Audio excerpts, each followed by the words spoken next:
Kway Devenci, straight out of Alabama. Cherry Drive, born and raised. What going on, my nigga? Hey, man. Just kicking it, man. Hey, appreciate you bringing me on your podcast. Yes, Let them catch some shit. Let them know.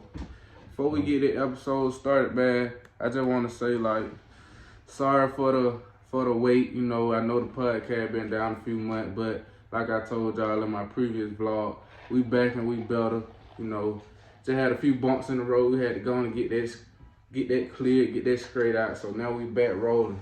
But yeah, man, like I was saying though, I'm sitting here with D Kway Devenci. So just tell me like what it was like growing up as a kid, like day one. Growing up like as a kid, Jackson Heights Pride. Let me tell y'all, same shit, same hood shit. Riding bikes, stealing bikes, playing in the hood, running from the police. You know, just for fun. I'm hanging with all the street nigga doing shit. So most of the time, I ain't really have no reason to run. I just ran because everybody ran. But, you know, I feel like it's a blessing because we from Alabama, but we ain't your average Alabama. Like, growing up in the net, like growing up in Georgia and Alabama at the same time. You know what I'm saying? Right. We grew up on the state line road. You can leave my house, leave my hood, travel 5 miles down, you in Georgia. So we got the best of both worlds. We got a chance to be, you know, it's a little mixture where we different. We the last city you see coming 85 north, and we the first city you see coming 85 south. Who knew that? You know what I'm saying? So know that. Growing up in the net, that's how it is. Like people didn't even know that. You come 85 south coming from Atlanta. We the first city you gonna see Alabama say, welcome to Alabama, the net. You come in the other way from Montgomery, we the last city you gonna see. It's a 79. Welcome to the net. But anyway, growing up in the net like any typical hood, you know, hood shit, dyke game, same shit, rap nigga getting shot, nigga going to jail, child support, dope cases, cell cases, snitches, same, everything the same. You know Speaking of rap, what's some stuff you could tell us about your rap legacy? Cause I know like, the first song that I heard from you, I'm a young nigga, so like the first song I heard from you was with when y'all made that song, You Can't Walk a Mile in My Air Force One. Ooh, boy, let me catch you up to speed then. Nah, that man, hey, that 2020 shit. But I'm a real youngster. Let me bring y'all and him back up to speed. See, I come from Young Johnny. I come from Young Johnny, Ty, Jay Swift, all them guys. I come up under them. I'm Young Kway, rapping with them guys. You know, the shit they doing now, you feel me? Like, it's just like, I don't know.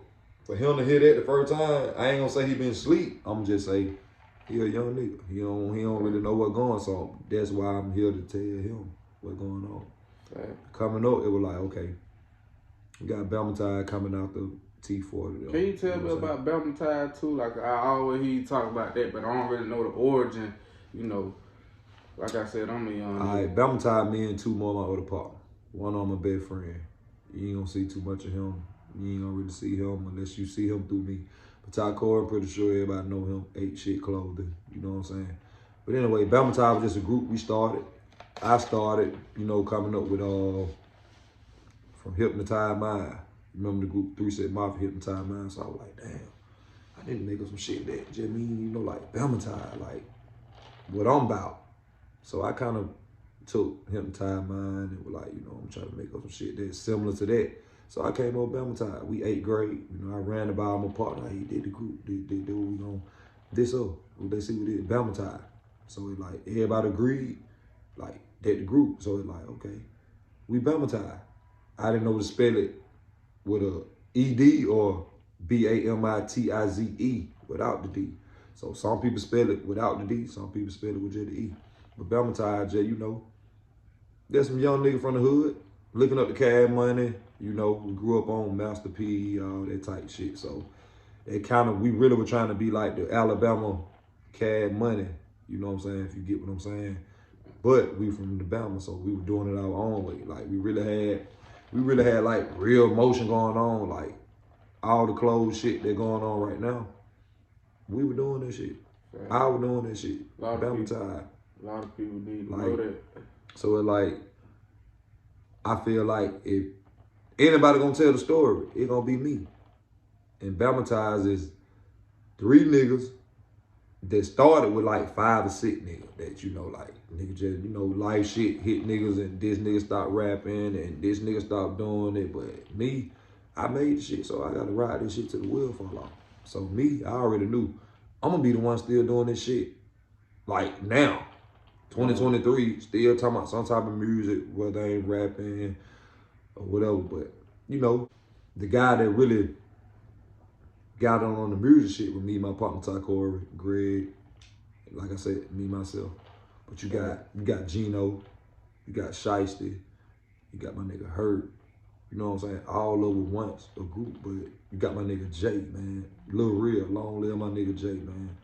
But anyway, Bamatize was just like, that's some nigga trying to fucking make it. You feel me? Just some nigga trying to, we knew we were hard, we knew we had what it take, and we knew at a young age that music can get you paid. Who was your favorite rappers growing up? I know you mentioned Master P, but that was on another type time. But like, who's your top 3 rappers growing up that motivated you through their rap? I gotta say T.I. We used to listen to a lot of up north shit like Dipset and, you know, Cameron and them and Benny Siegel and all them. So I'm gonna say up north. I ain't gonna name one nigga, I'm gonna just say up north period. Like all the up north shit, like the Philly niggas and the whole Dipset shit and the Rockefeller, all that. Okay, you got T.I. there, and I'm gonna say one more. 8 Ball MJG. Who was Kway Devenci as a basketball player?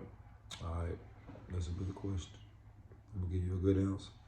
All right, Kway Devenci, which I win Kway Devenci knew now, which I win Kway Devenci then. I was a little innocent then. Little innocent.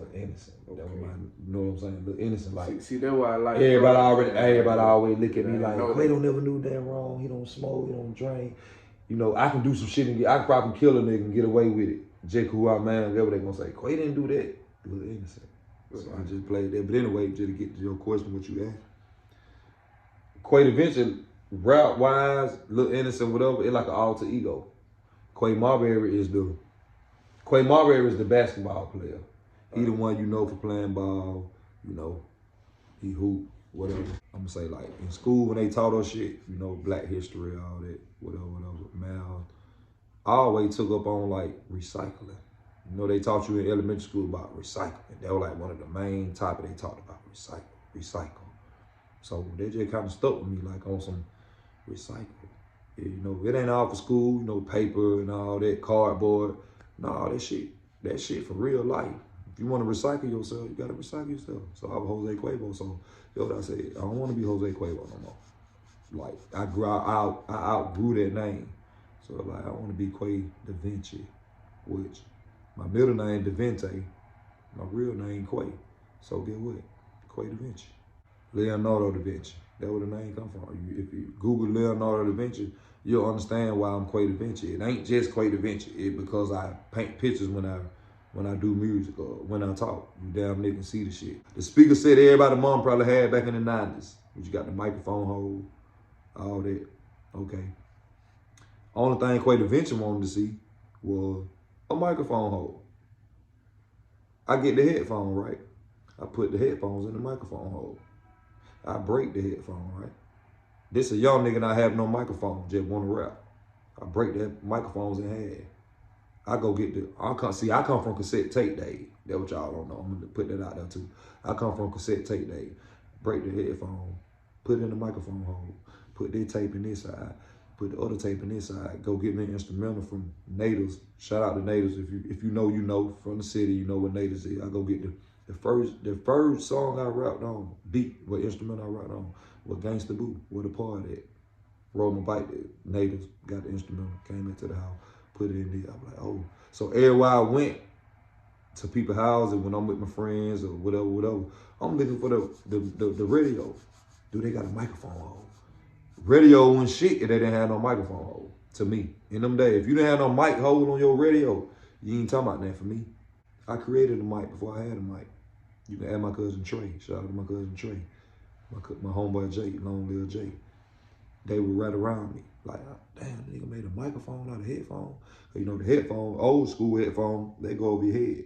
You ain't gonna be able to rap unless you put it over your head like this. So me, just for comfort, I broke them so I can hold it like this. Like, what inspired you to want to rap? Like, since day one, like, what inspired you to make that microphone that you made when you snapped that bitch in hair? And yeah, like, what inspired that? Man, I'm gonna have to say, just growing up, you know, group like Crit Crow, Snoop Dogg, turned into the dog and shit. Right. Dr. Dre, Tupac, all that, you know. I'm an 80 baby, so all that era right there just inspired me to. Can you dive into your basketball life a little bit? Like, tell us how much of a beast you was on that. And I don't really need too much humble answers. I want to hear you call Pop It. Oh, you want to hear me pop it? Pop It. Tell me what it was like on that basketball court. I made that number 3. Long live Kway. You feel what I'm saying? Same name, same number. So I gotta say that first. When he wore that number 3 with the same name, you know how much that clicked in my mind like that with me. Like when they were like Kway passed and all that, I was like, damn, man. You feel what I'm saying? I don't know other shit, but God giving me a chance to see how it sound if I won't hear no more. You get what I'm saying? Kway, number 3. You feel what I'm saying? But anyway, long live Kway once again. You know what I'm saying? Long live Kway. But anyway, you want to talk about that basketball shit when it comes to me? I want to hear it. That's what you want to talk about? I want to hear it. You want to talk about who the bet that came through Lynette? Yeah. Like, couldn't nobody fuck with everybody paying their last dollar and going to get that outfit to see. Fact. It was me. It was me. Nobody but me. Yeah. You know what I'm saying? It was probably some more, but nobody but me, bro. Like, if we were getting paid for sport back when I was hooping, I'd be a up nigga right now. Why they didn't pay us? Because the money came through that gym to see Kway Marbury play. You know, with other names out there, but it ain't about the other name right now. It's about Kway Marbury. Couldn't nobody fuck with me. Couldn't nobody fuck with me dribbling, jumping, shooting. No, I ain't never win no championship. Did the thing nobody don't know. That's how good I was. You know how many of the young generation felt like, damn, Kway, y'all didn't win the championship. I ain't never played in Birmingham. I don't even know what it feel like to play in Birmingham. So the guy that doing it now, y'all can tell me something. But at the end of the day, I still don't feel like that shit stood up to what I was and what I meant to Lynette. So all the new classes that won the championship and all that, ain't no disrespect none of y'all, but I promise you on your bed day, you couldn't see me, you couldn't see Bishop, you couldn't see my whole, you couldn't see her on your bed day. I bet my last dollar right now, you put me back in my prime and you put the same team that been winning the championship, they wouldn't be able to fuck with her. But I ain't trying to go into that because it's all Lynette. Hey, a win for Lynette is a win for Lynette. I don't give a damn who won. I don't give a damn if my son, them coming up right now, they the first one to win the championship. I'm all for it. But if you want me to be real stand up and real stand down and who was the real guy in the town when it come to that shit, man, you know who it was. Do I gotta say it? I really don't even gotta say it. Just you seeing me right now and knowing what I do, you really know like, hey, Kway? Yeah, man. In the flesh. In the flesh. And I ain't even got to talk about the stuff I did. See, a lot of people didn't even see me play outside of the net. That's how good I was. Who go to college without a diploma? They're the talk we're going to talk. When you want to talk, I'm going to tell you why I always separate myself from, I always say I'm one of the best. You know, been around LeBron before. Hey, yeah, for sure. You definitely got to show. 2002, tournament in Houston. Flew from Atlanta to go play him. Stayed with Josh Smith the same night. You know what I'm saying? We played Josh. I spent the night with Josh the same night before we played LeBron. Yeah. But who go to college with no diploma? Who go to a prep school with no diploma? You feel me? Y'all got to get diploma. That's how great I was. Like, how the hell you go to college if you ain't got no high school diploma? Answer that. I just want somebody to answer that. A moment of silence. You can't answer that. Cause you ain't me.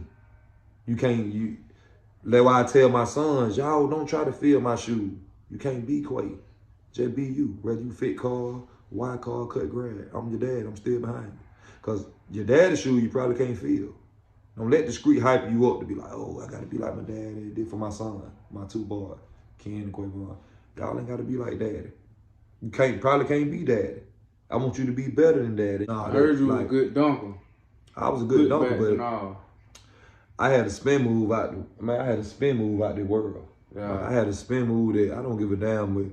If you put 4 players on me, I'm gonna do that spin move from right to left, and then with the dunk or with the one hand floater. I got to tell you though, you probably didn't know this. So one day we gotta get in the gym because you probably didn't know this. I'm one of the best defensive players to come out of the city. Well, you had to show me. You had to show me. Calente Boyd, shout out Calente. Then you got, well, I ain't even gonna lie, I don't know too many, but I know Calente, Braylon Harrington, I know he went on Manning. He was pretty good with it, but as far as like scrub, lockdown, and you, Fencer, you with it. You. Hey, coach, put him in. He's scoring too much. I'm gonna keep it 100 with you. Me. If you were that guy guarding me, you might have a bad night. I'm just being real. You say you about to do this shit. Like, if you were that guy guarding me in my prime, you might have you might have a bad night. I done been through that. I done been through all that. You might have a bad night. If that ball get in my hand, I'm gonna break the press. And I'm right-handed, but I'm a left hand. For some reason, I couldn't go right. This supposed to be my weakness. Everybody like, oh, playing to the right. He can't go right, playing right. So, you know, people tried that every time. But get what I do? Just because I always got the motivation and what my dad had taught me, you can do what you want to do in life. I can get back to the left. Yeah. If you want to make me go right, I'm finna get back to the left. Yeah. It almost like my family and my kids and shit to the left. So you trying to play me to the right. I got to get back to my family and my kids. So get what? I'm finna get back to the fucking left. I don't give a damn if you got a brick wall on the left side. Yeah. I'm gonna go through the brick wall. I'm getting through that. So when it come down to that age, that spin move, a lot of niggas know it. A lot of local niggas know it. LaFayette Valley, Opelika, anybody, but especially the local rival. They know about that spin move. You couldn't never stop it. Couldn't nobody stop it. LaFayette couldn't stop it. Valley couldn't stop it. Here, I couldn't stop it. How many points you average a game? Oh, that's a good question. And that's the game. That's probably one of that's probably the best question you don't ask. I didn't average no lot of points a game. I was a highlight player. I gave the people what you came to see. I gave you what you put your clothes on for when you want to holler at the women and you just want to see some good flash of shit. I might have been a 16-point a game nigga. Hey. But get what I had with them 16 points? 2 dunks. When I learned when you can dunk some highlight shit and you ain't got to score no more and you can be that nigga, I took that and ran with it. I ain't trying to be nothing more. Y'all, as long as we win, you can be the 38-point scorer. But long as I'm the nigga that kept that L out the rim and kept that, what the people, you know, layups and shit, jump shot, they cool, crossover, they cool. But people want to see some come out the rim excitement, out the blue. You feel what I'm saying? Fast break shit, throwing out the glass, your partner throwing out the glass to you, all that shit. What the best memory you ever had from playing basketball like your whole life? One memory on that court that you'll never forget. You mean Lynette? You mean Lynette-wise or just anywhere I played? Anywhere, yeah, anywhere. Playing against LeBron James in 2002 in the Houston Classic when it was me, Josh, Dwight, Oliver. That one of the top memories I got. Going LeBron James with my arm behind him like this, no cap. He didn't do shit with the ball. He had it like this, you know. I'm behind him. He passed it back out. But that memory right there, and when he took off, see, I seen LeBron James before the world seen him. Oakland Slam and Jam. That's the name of the AU team. Kendrick Perkins. Hey, y'all better listen now. Kendrick Perkins, LeBron James. I don't know the other player, but I know Kendrick Perkins. Hey, they didn't even practice. I went to Atlanta to practice every weekend before we went to a tournament. LeBron James just flew to Houston. They ain't practicing that. Just because it was LeBron James. That's how the University of Alabama seen Kway Marbury. They called me and said, hey, we seen you. Matter of fact, they didn't call me. They flew on a private jet to Lynette A private jet to Lynette to see me practice. And they said, look, we seen Mark Godfrey said, look, we seen you play in Houston against LeBron. I'm like, what? Now, that's how we seen you. You was in Houston, you played in LeBron. I was like, we want to recruit you. You got Auburn. Yeah, Alabama was on me. But I was leaning toward Alabama the most. But if I can say it myself, man, y'all know, I don't even really got to be on saying that shit. I'm the GOAT. I'm the GOAT. And I'm the GOAT because they're right here. I played this shit on different levels. A lot of y'all guys think y'all something because y'all just played for y'all little local high school, went to the little weak-ass JUCO down the street. Nigga, I played with high-caliber players. So that's why I don't like to brag about sports. That's why I ain't into none of the shit, how y'all so, competitive with the sports shit. I'm this and I'm that. I ain't trying to prove shit because I learned about stock. You feel what I'm saying? I learned about taking your stock up and down. It's still the same now. I'm Kway, my bad. A nigga steal the ball from me in the little hood men league. That's the world to some people. I stole the ball from Kway. You playing in the men league again? Yeah, I supposed to be hooping with I supposed to be playing with Hoop Legend. Okay. Kibu team. Yeah, I'll be on the lookout. Shout out to Kibu. He really on me now, thinking like Kway ain't gonna play, but he always every time there's something to do with basketball in the past year, Kibu always wanted. Like, they giving me my flower while I'm here. That one nigga I can say, like, if it ain't nothing else, he ain't never show no hate toward my skills. Right. He always, not only him, a lot of guys, but Kibu, anytime he have a team or something, he always want Kway. Like, you ain't even got to play, bro, just the fact you being on the team, it just mean a lot. So, shout out to Kibu, Hoop Legend, Men League coming up. Hopefully, I'll be playing with them. You never know. So speaking of giving flowers, who are your top 5 players to come through the net? No net extra. My top 5 on your hand. Your top 5 right now. To ever play. First of all, number 1, me. First of all, to get there first. I'm number 1. Number 2, Trey, my cousin. Okay. I'm going to detail. Number 3, my other cousin, Amin Hicks. They're 3. Okay. Number 4, but I would love to put him before me, Trey, and Amin. Bishop Washington. Long live my motherfucking brother.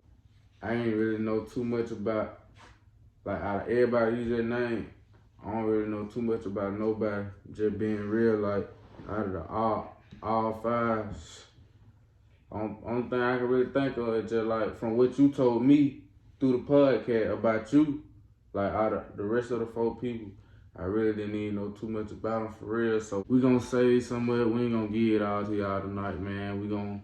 We'll be back for sure. You know how like Boosie locked in with Vlad. I'm finna lock in with Kway Devenci, and we finna make some shape for y'all so y'all can understand the origin more. So with that being said, I will see y'all in the next episode of Trap and Relax. Till I see y'all again, y'all make sure y'all stay blessed, bring your paper up, and start these fuck nigga way.